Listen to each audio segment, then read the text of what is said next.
Yeah, 4 has developed quite a lot. That's the nice thing about these characters is they have a scope for expansion through all the books. And in a way, we see a very different side of 4.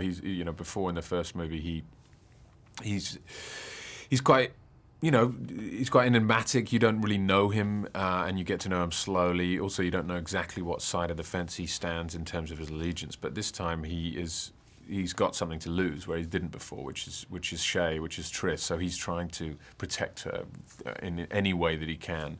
On top of that, his mother is introduced, Naomi Watts' character, who no one knew existed up until that moment, and the dynamics that creates. And then kind of finally, there's this question of reluctant leadership. There were people trying to push him into leadership, but he's aware of the dangers that brings with it. Naomi was great. I mean, I think I was excited that she was joining for a long time.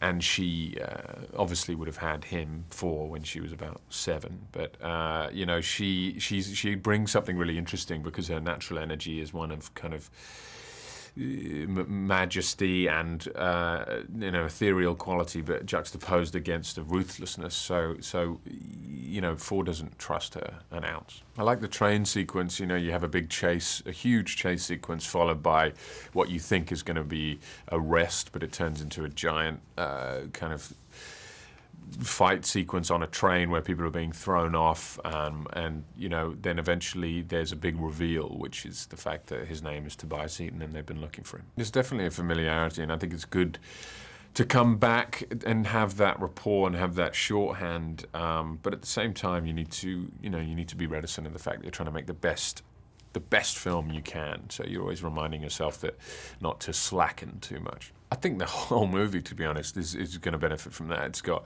the sim sequences are huge on a scale that I haven't really seen before, and then the action sequences are big, but also generally the scope of the movie and the cityscape shots that they've created handsomely. I think the whole movie suits it very well. I think their relationship is very unique, and that's what drew me to the story in the first place. They're singularly devoted to each other, but then they are growing and changing as characters as the movies develop and as they develop as people. And it's also 2 people thrown together in a time of deep war and deep unrest, and I think it's kind of interesting what that brings with it. Ladies and gentlemen, you're watching Hey You Guys!